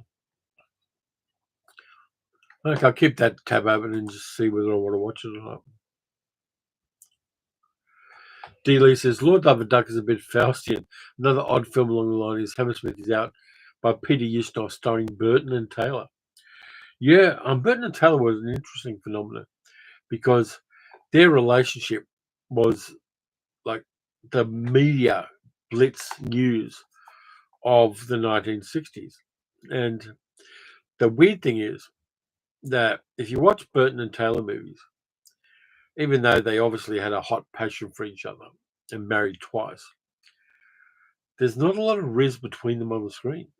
And that's the interesting thing I find is both incredibly competent actors, but you don't get that spark of wonderfulness that you get with, say, Bogart and Bacall. Even though they were all over the newspapers in the 60s and the 70s, that kind of chemistry didn't translate to the screen for me, which I found a bit odd. But Hammersmith is Out. My favourite Burton movie is actually Villain, with he and Ian McShane, where he plays a gay gangster. That one hits. And it's Burton stretching his talent, of course, in a somewhat different direction. But yeah, Lord Love a Duck I love. I should rewatch that as I wind down through my one movie a day. Dick says, while Carol was out dancing this afternoon, watched And Soon the Darkness, 1970, and You Only Live Once by Fritz Lang. Good double feature. I will watch anything with Fritz Lang, and kind of like Billy Wilder. Carol says, perhaps that's why the marriage didn't work out at the time. Yeah. Burton with his alcohol problems and Elizabeth Taylor with her mental issues. So many of these great actors particularly, in the British Isles. I mean, O'Toole had alcohol problems.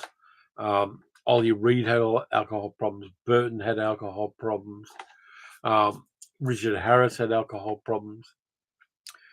You got to wonder what it is in them as a flaw, which made them so susceptible to that when it was messing up their lives. I mean, maybe it was a cultural thing.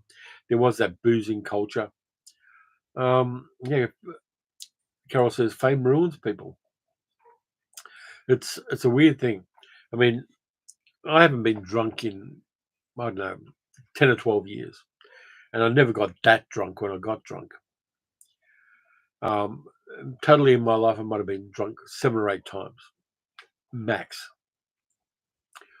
But so I don't understand that phenomenon. But yeah, it's sad. Villain was a great gritty movie, says Roger. Burton is a right bastard. And yeah, Burton did that well. Fantastic actor. I mean, that intensity that he had just works. Peter says Burton's Dr. Faustus was one of my favorites.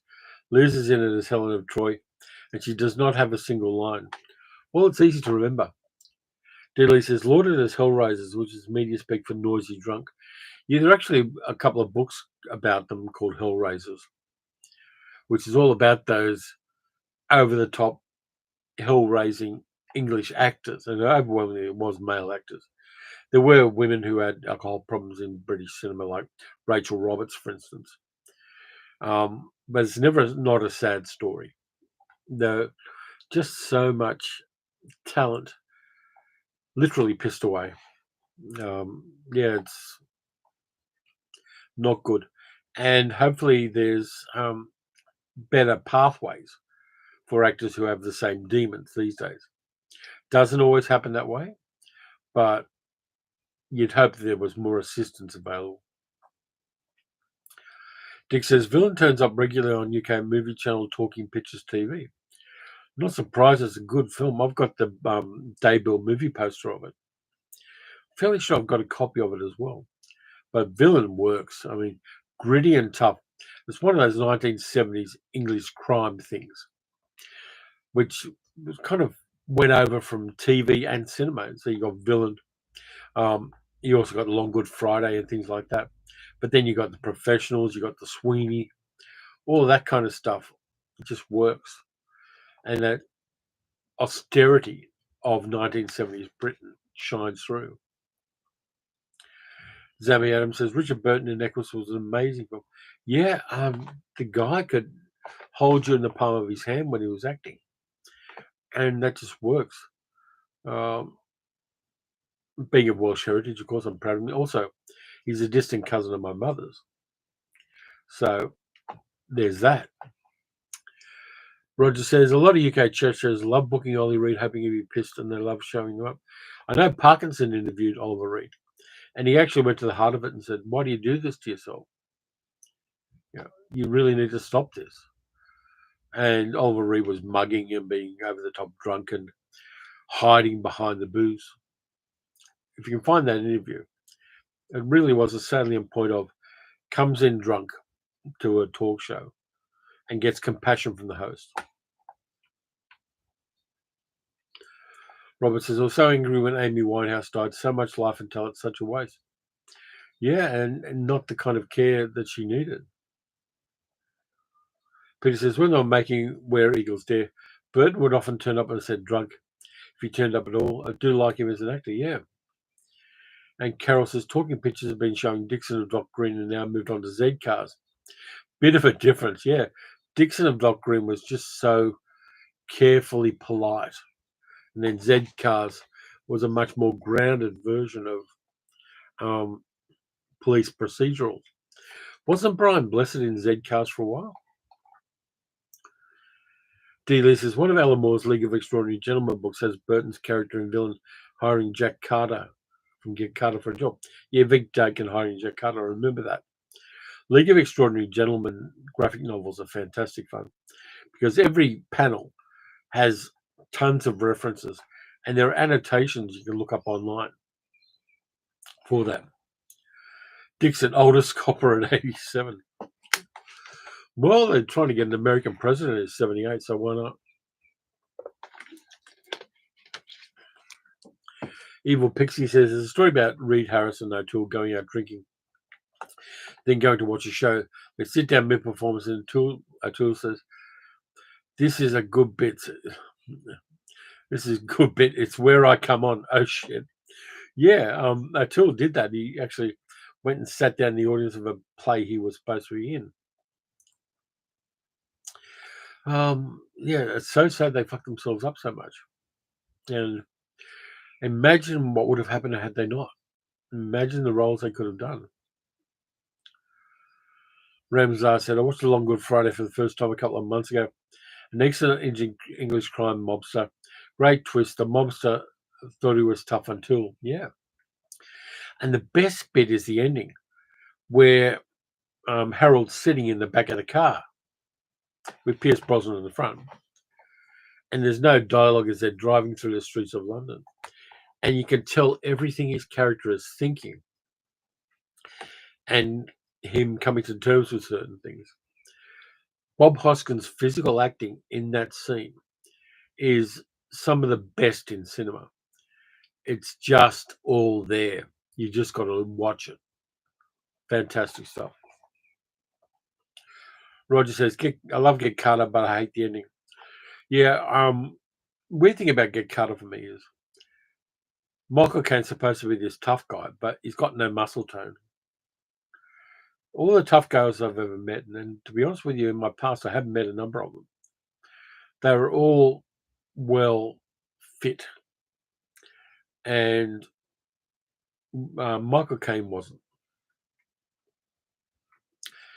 Carol Bird says, sadly, Winehouse is not alone in this. Liam Payne recently. I think too much money and the ability to take whatever you want is not a recipe for a good outcome.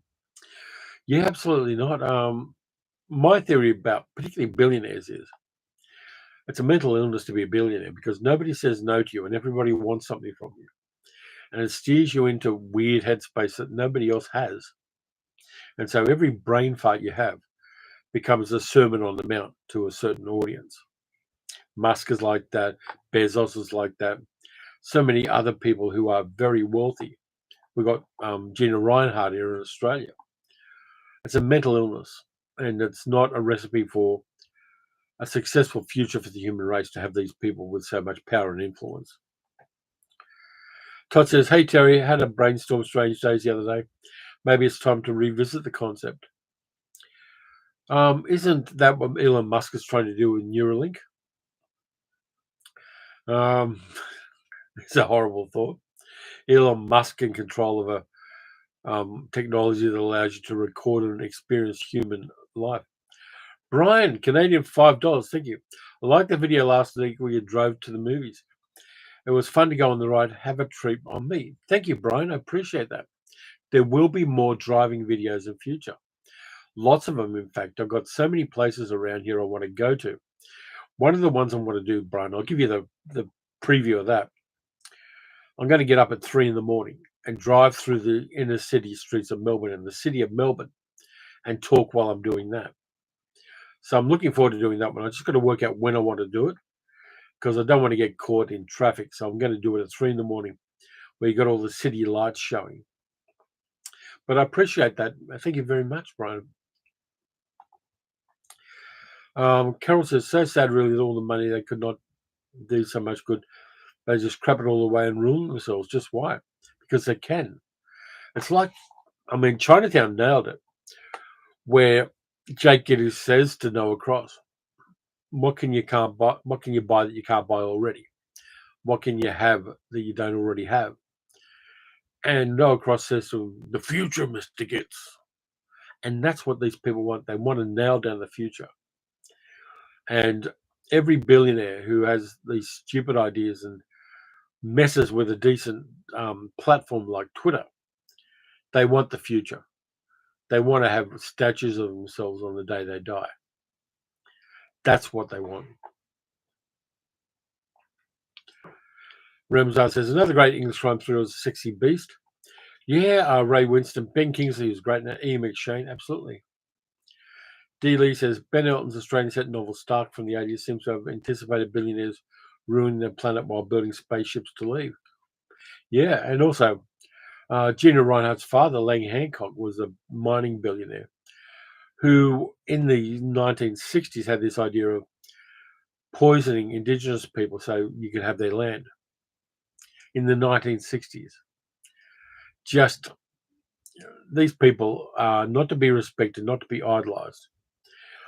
Somebody had this idea that came out on social media recently that every year the richest person in the world gets sacrificed. And so this would encourage other billionaires to divest themselves of their wealth, and so that they're not the richest person in the world next year. Don't think it'll work. They'd hide the money somehow. But the concept is there and it's starting to get some traction. Carol says, can we have a driving video showing how Oz does Christmas decorations? I love seeing the houses in the UK all dressed up. Yeah, I can do a couple. I'll actually get out of the car because there are some really great Christmas decorations out our way. A lot of the people who live around here are things like electricians. So we get some killer Christmas decorations. So I'll definitely do that, Carol. And we'll get some Christmas decorations. You want to do that as well, Middle-Aged Geek Girl? She often likes to look around.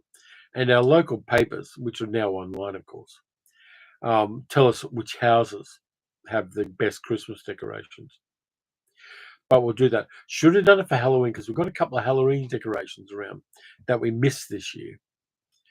But we will definitely do Christmas this year. We'll make it an annual thing. Let's do that. Annually, we'll get the Halloween decorations and the Christmas decorations onto the channel.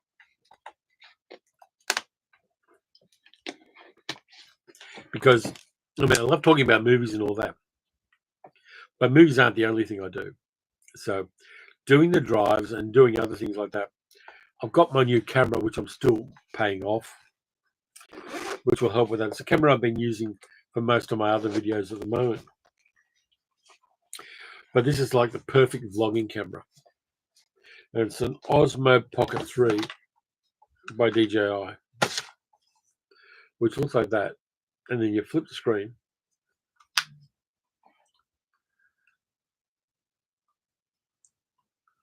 And it lets me vlog like that. And the good thing is it comes also with a microphone, which has got a magnetic clasp on the back. So I can do a lot of vlogging with this thing. And if you do stuff like this, you can see what I see now in the little screen. Fantastic camera. Does everything I want perfectly. Really terrific 1-inch sensor on the camera. But yes, I'll be able to use that for not the driving vlogs, but if I want to wander around looking at Christmas decorations, Halloween decorations, anything else, I can do that. Evil Pixie says, well, 2 billionaires have been sacrificed to Poseidon in the last couple of years. Yeah, that ocean explorer thing, which collapsed and turned people into instant paste, was crazy. Carol says, I have a cousin in Oz, and he sends us most Oz Christmas cards he can find. We send him the most British one we can find. Yeah, what's that? A picture of Reg Varney having a drink with Ina Sharples from Coronation Street.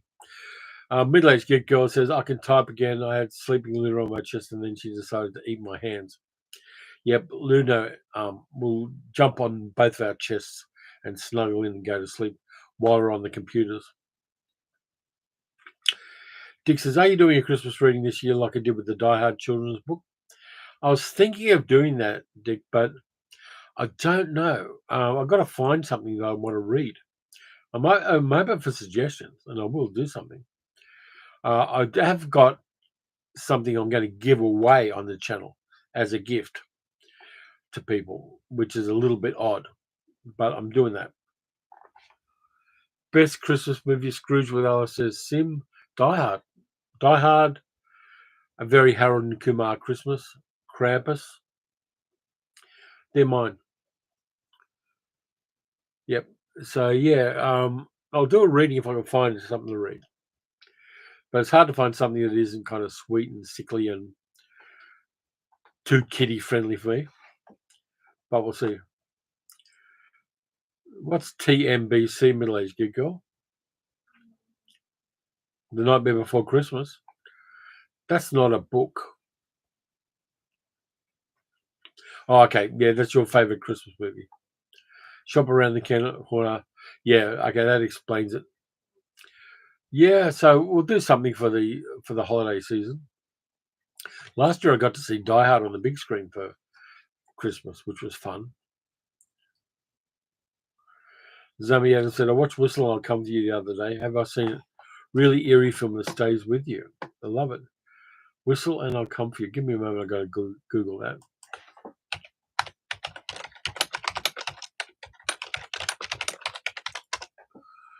To 1968. Supernatural short movie. Written by Jonathan Miller and directed by Jonathan Miller. It looks like it's got Michael Hordern in it. Yep, Michael Hordern, Nora Gordon. I'll keep that tab open and I'll try to find a copy of it. It's probably on YouTube somewhere.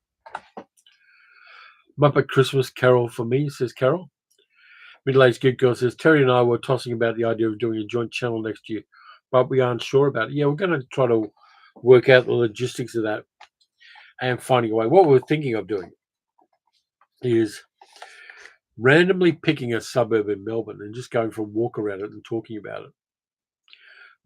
We've got the technology to do it now. I've got this microphone which links into the camera, but I've also got another one of these which records audio on itself. It doesn't need to have a camera attached to it. So I could have this, middle-aged geek girl can have the other mic, and we can wander around some suburbs and just talk about them and look at them and look in junk shops and stuff like that. Carol says, we follow another couple who have their own channels but appear in each other's kids. Love the banter. Yeah, we can do that. Vids, okay, vids. Yeah. Yeah, autocorrect sucks, Carol, doesn't it? But yeah, so we've got some possibilities for next year. It'll get us out and about too, and it's fun, to be honest with you. What I suggest we do, middle-aged geek girl, and I've just thought this up, so let me know if you think it. We alternate who edits the videos. That might be fun. Scrooge, Gremlins, and Die Hard says Evil Pixie. Yeah, that works. Middle-aged geek girl says it's also a place for me and to share other stuff that I want to film that doesn't fit in movies. Yeah, absolutely. There's lots of possibilities. I still like doing the driving videos on the main channel, but I can also cross-post them to the other channel as well. Roger says, Whistle, I'll Come to You as part of BBC Ghost Stories for Christmas by M.R. James. My favourite is The Ash Tree. Yeah, I have to check those out. The other thing I do on New Year's Eve is I'm going to be doing New Year's Eve midnight from 11 p.m. to 1 a.m. I'm doing the 3rd annual New Year's Eve live stream. So I'm going to be doing that at the end of the year as well.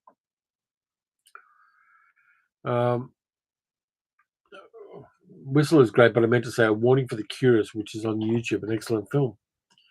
Let me have a look here. A Warning for the Curious. Give me a moment.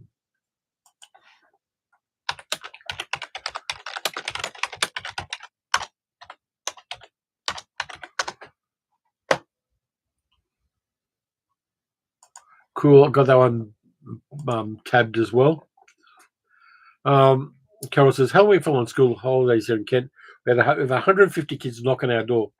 Loads in our area really got into the decor this year. We had two lots of people turn up on our doorstep, which was kind of fun. We should put out more decorations to encourage them. But a couple of other houses on our street, which is a street that goes like this, had decorations as well. So that was kind of cool. Dick says there are 2 versions of Whistle and I'll Come for You, both released on BFI DVD. And the later version has John Hurt in it. Cool. Okay, and definitely not a Christmas movie, but I watched Goodbye Gemini, a quirky British thriller from 1970 during the week. Quite an interesting film. It's up on YouTube. I think I've got a copy of that on Blu-ray, if I recall rightly. Middle-aged geek girl says, I watched Without Warning on YouTube, a 1990s mockumentary about alien invasion. It was great. Cool. absolutely fine. Middle-aged geek girl. Sometimes I'll walk past her viewing area and hear weird things unexpectedly. And sometimes I'll walk through her area and hear my own voice when she's watching my YouTube videos the day after I record them.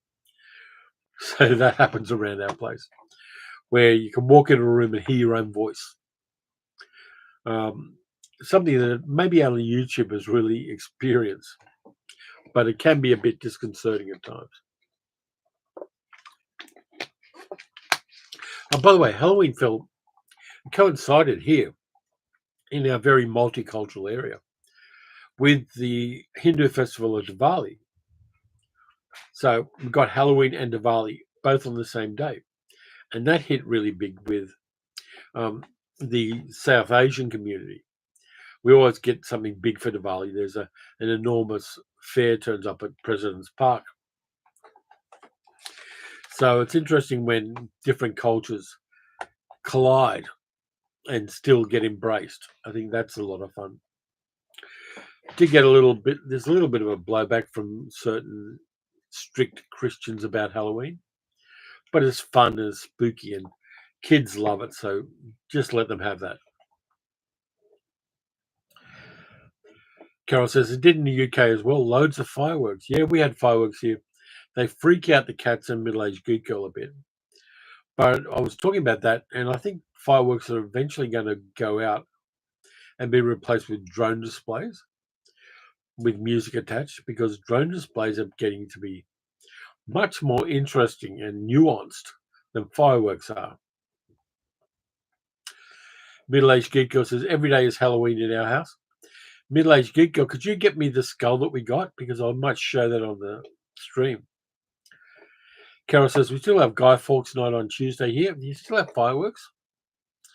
We don't have fireworks here except in the Northern Territory, in Darwin. And people go up there to buy fireworks and drive back, because you can't take them on planes. A lot of people drive back with tons of fireworks from Darwin. I think Middle-aged geek girl is getting us our Halloween skull that we bought at our supermarket, which is a bit of an event.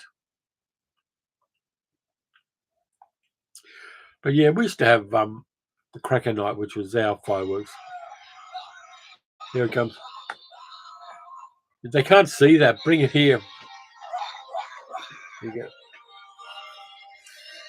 Yeah, we got that at our supermarket.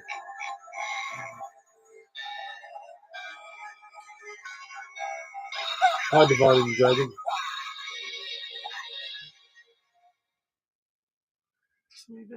Yep. Actually, I'll press the button. There we go. It's enormous. And in the background, we've got Luna.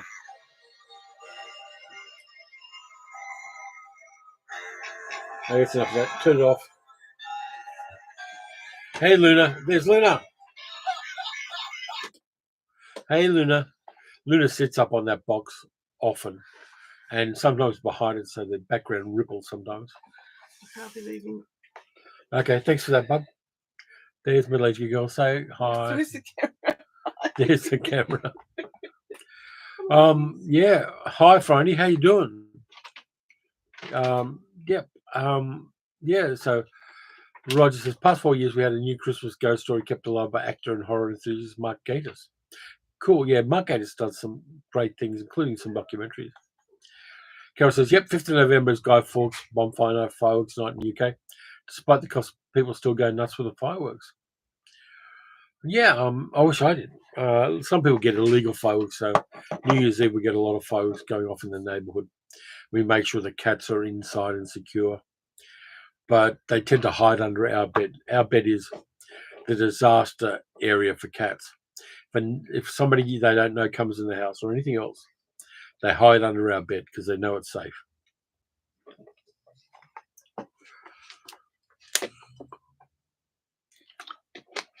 Off she goes following mum, but great to see her. Yep. Luna often spends time here in the man cave, mostly nestled on my chest, but she also sits in the spare chair sometimes when she doesn't want to sit on me. She'll just sit there and kind of hang out. Wonderful cat. Jill, our other cat's a lot more skittish and doesn't turn up on video. But, we look after them both and we love them both. Carol says they're starting to do silent fireworks now, which are better. Roxy isn't bothered by the noise, but we still keep her in safety. Absolutely. Evil Pixie says, I live by the beach at fireworks night at least once a week. Yeah, I know what you mean. There's a lot of every festival of any kind we get here, fireworks go off. Philip Lawson says, went to see Capricorn 1 on release to see the extra Richard Caldecott, among many others. Fast asleep in front of me. Hi from Nottinghamshire. Yeah, hi Philip. Capricorn 1's a weird film. I don't like the idea of faking moon landings or Mars landings. I think that sends a message that nutcases are going to take to heart. But Divine Dragon says, I have to keep my pupper inside for fireworks, easily scared. Yeah, looking after your pets is good. And I'm increasingly in favour of drone displays. I know they cost a bit at the moment, but the prices are coming down. But drone displays just really hit. The most important event of the year is happening in November. Yes, it's Middle-Aged Geek Girl's birthday in November. She's already bought her presents, which is a whole bunch of Loz kits, which are like tiny little Lego, but not Lego. And she's got a ton of them. She bought like 87 of the bloody things for her birthday. And she's going to do them for her channel. Yep. There you go. You're getting some birthday love there, Middle-Aged Geek Girl. So, yeah, we'll probably go out for dinner, but she's definitely got her presents. I bought 20. She bought 20. And here's an example if you want to show one. Yeah. These are the Lost kits. She's got the Titanic Lost kit, which is going to be enormous when she makes it. So she's going to assemble that and put it up on her channel.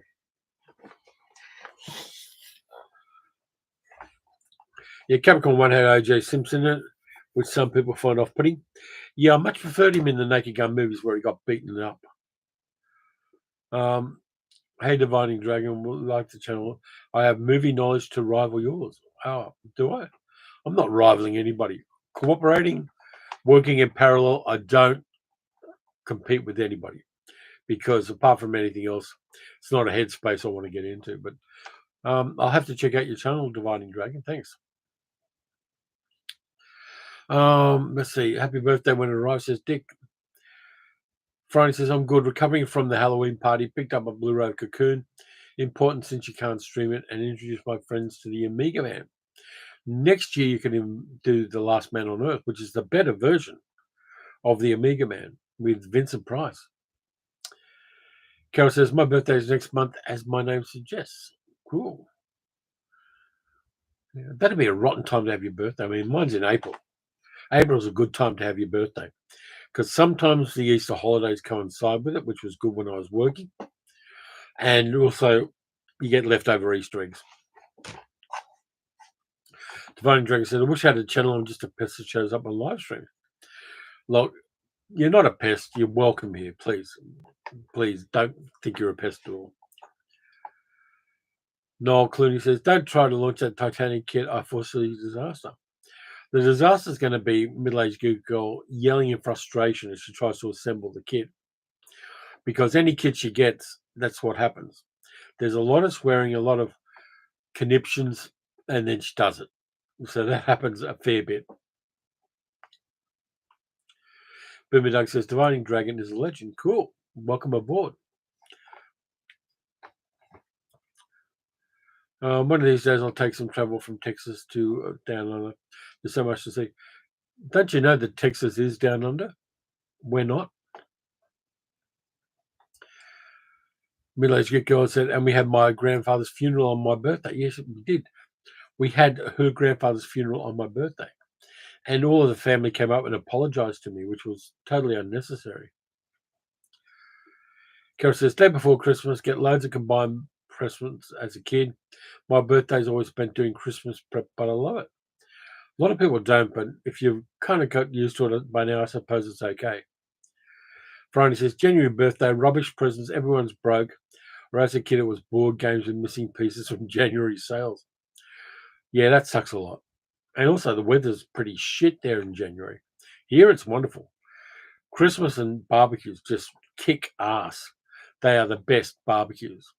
Christmas and New Year, great time to have summer,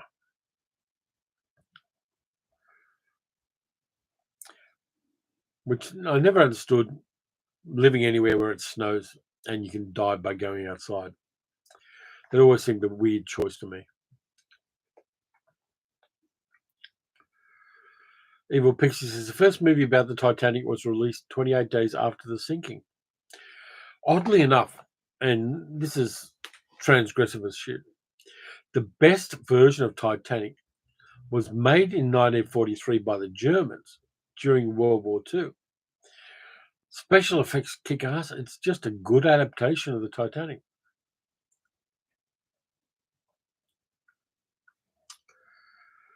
Divine Dragon says, I used to live in the mountains just a few years, and yes, I got snowed in. Yeah, that doesn't hit for me. Carol says, I followed the Queen and had 2 birthdays for my 40th, so I could have a party. Can't do anything in December. It's too expensive. Yeah. Pick another day and just tell people it's your birthday, Carol. Boomer Doug says, we were so poor we used to get little gifts from my dad's actual socks. I assume they were Queen. Peanuts and orange and chocolate. Yeah, I didn't get a lot myself. And yeah, there's some deep, disturbing stuff about my Christmas presents that I won't go into. Dick says, it's not Christmas until Carol has her birthday. I always try to make things on before we do Christmas. Absolutely. It's like middle-aged geek girl's birthday's on the 21st of November. And you're not allowed to discuss plans for Christmas until after her birthday because she chucks a shit fit if you do. Peter says, April birthday and at 59 I have no present rule except for underwear. I'm different. I embrace it. Whatever happens, it happens. It's nice. Middle-aged good girl always looks after me. And yeah, it was really weird because on my 64th birthday, we were at my sister's place in Sydney. And they woke me up and they decorated the whole bloody lounge room with disco lights and shit. It was crazy. It was wonderful. It embarrassed the shit out of me. Middle-aged good girl says, Terry's a bitch to buy for, though. Yeah, because I buy things for myself. I buy the movies I want anyway. Yeah, it is difficult. But I kind of like it. And we played the Beatles song, yeah, on my 64th birthday. Dividing Dragon says, in my 60s now, no longer count birthdays. I try to avoid them and they seek me out and bludgeon me in my sleep. I don't care. Every year is a success. Every year is, yeah, I survived. I just kind of embrace it and go, yeah, wonderful. I don't mind this at all. And yeah, don't try to fight time. I want to live. I want to live forever. I'm only ever going to be wrong about that one day in my life. So until then, I'm going to assume I'm going to live forever. I will be wrong eventually, but not right now.